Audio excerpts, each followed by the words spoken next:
Yes, well, as we get older and older, I'm 77 right now. You can't live forever, you know. So if this procedure I'm going to have to clean the blood doesn't work, then I've got probably a few more months to make it before my kidneys shut down, you know. So that's kind of why I'm kind of going along with the interview at this time.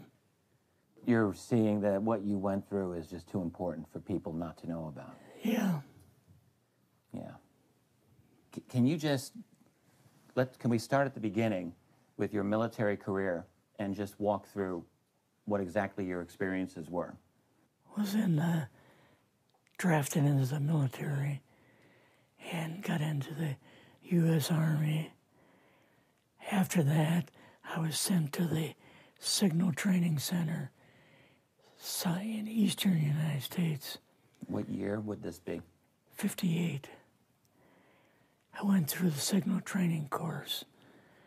And at that time, I went through the radio teletype course and also the cryptography course, crypto.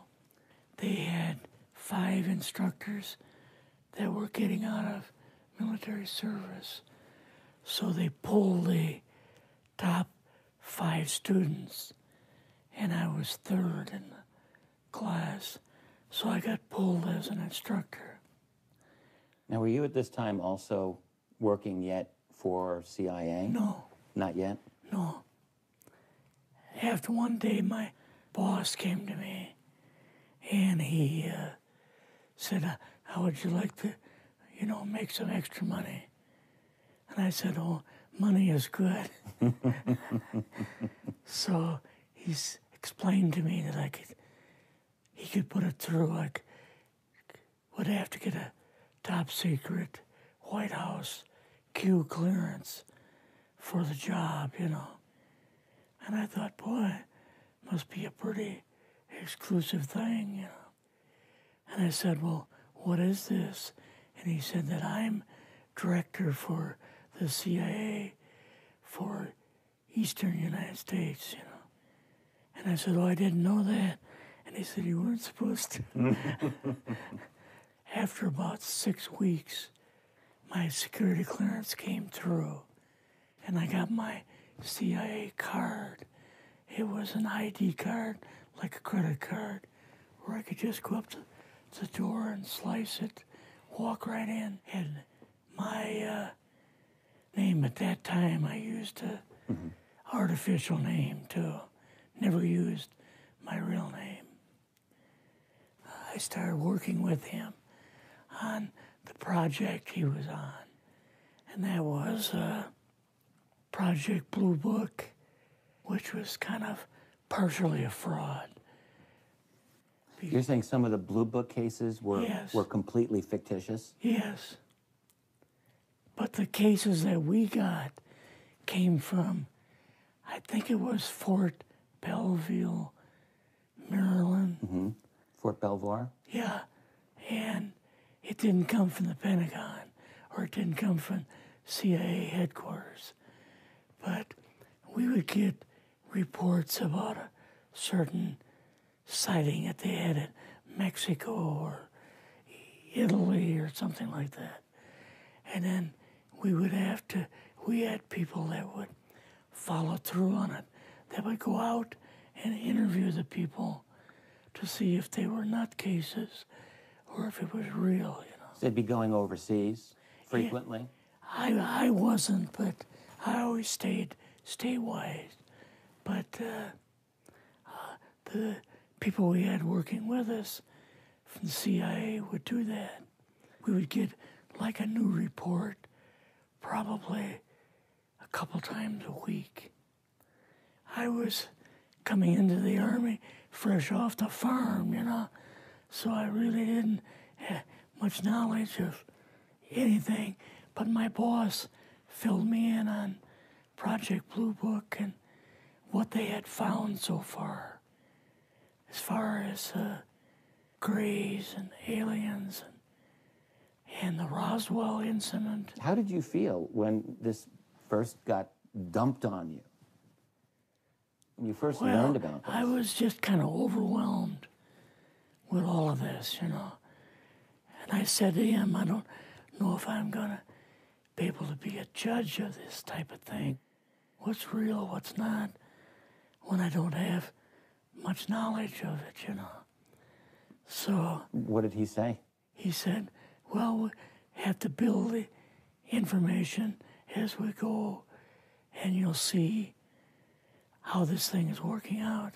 And then the other thing is, of course, you really weren't able to tell family or close friends, obviously. No, I couldn't tell anybody. In fact, I had to take a vow that I wouldn't tell anybody.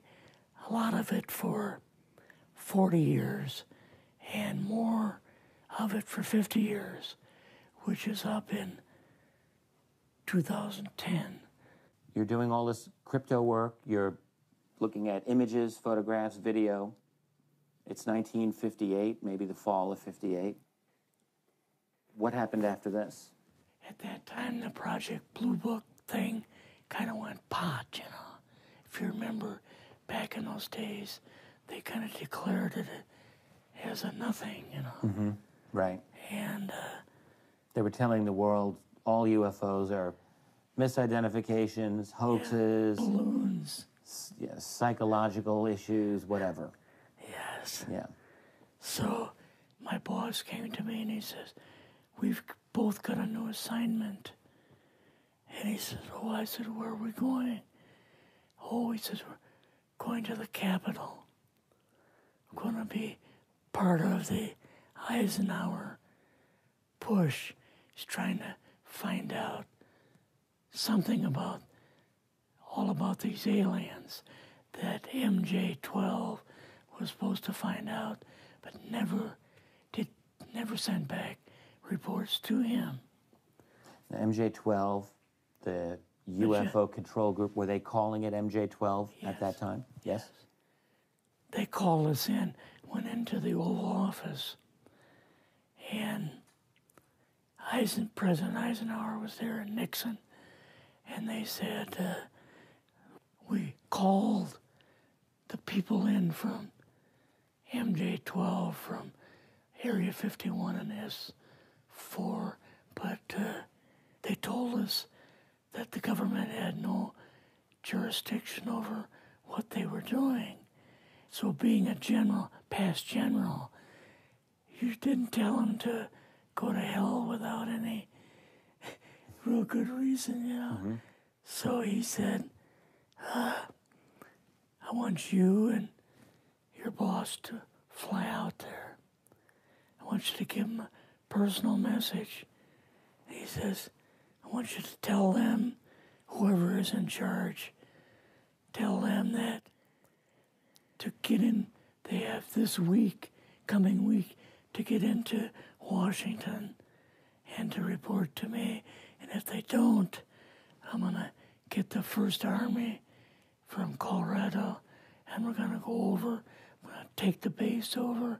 I don't care what kind of classified material you got. We're going to rip this thing apart. Eisenhower was going to invade Area 51. Yeah, with the First Army. So you go out with your superior. Yes. You fly out. You land. What happens? Can you describe this whole process, what you saw? It took us the 13 or 15 miles south to S4 and like different garage door openings. Okay. And in these garage door openings, they had like different saucer crafts. The very first one had the Roswell craft in. It was kind of crashed up, but apparently every alien that was in it died except for a couple. So you see the Roswell craft, and what are some of the others that you see? Well, the Roswell craft was really strange because it looked like real heavy aluminum foil. We could rock next to it, and you could rock it. The whole thing probably weighed 150, 300 pounds. Could they tell what the source of power was of this craft? Yeah, it was like a reverse gravitational thing of some kind. In fact, one later on, I got the mathematical code for reversing gravity in a 3x5 card. I guess there are different types of grays and so on. How did you see that evidence? Well, at the later on at S4, we viewed the autopsy film, and then the colonel said, "What we've got in here is we're interviewing a gray alien." All right, right there. How did you feel at that moment? Well, I thought, boy, we had no idea we were going to see the real thing. All we saw was film. You had to have a little bit of heart racing at that moment. My boss was able to go in and had like a partial interview with him. So what did this gray alien look like? Could you describe him a little bit? This one looked a little bit oriental. So I'm just wondering if it looked almost human, what about this didn't look human? No, it didn't look human as far as the skin tone and basically the shape of it and the size. How was its head size compared with a normal human, for example? Brain was kind of a little bit bigger. And some of the nose was very, very small. And the ears were just like holes. Mouth was very small. Now, why were they bringing you out here at all, anyway, to see an alien? What was the point? To go back and tell the president they actually had one. So he did not know at this point No. if there was an alien at S4? No. What did you do then at Area? Were you done, or did you have other things to do at Yeah, S4? so basically we were kind of done, went back to Area 51. They took us into the main building, and there we saw a U-2, which of course we didn't know existed. And a model of the SR-71. Yeah, the Blackbird. So, but like I mentioned earlier, it was not a model of the current Blackbird. It's an earlier version. But an early version. Did you go directly to Washington after this? Yes. Or did you go somewhere else? How did they get, did you fly regular airline? Or? We flew back to the commuter plane back to the air base, and then took President Eisenhower's Lockheed Electra back to Washington. You and your supervisor, Yeah. superior officer, and now you're meeting with the president? Yes. Can you describe this? Well, we met with him in, the second story of the old OSS warehouse building. And Eisenhower and Nixon were there, and also Hoover was there. So he asked us what was going on, and we told him about the alien, the whole situation, and the black projects and so on. And he was just totally shocked. He appeared for the first time to be worried. You know, like he was worried. I would think that Eisenhower would, he certainly knew that flying saucers were real.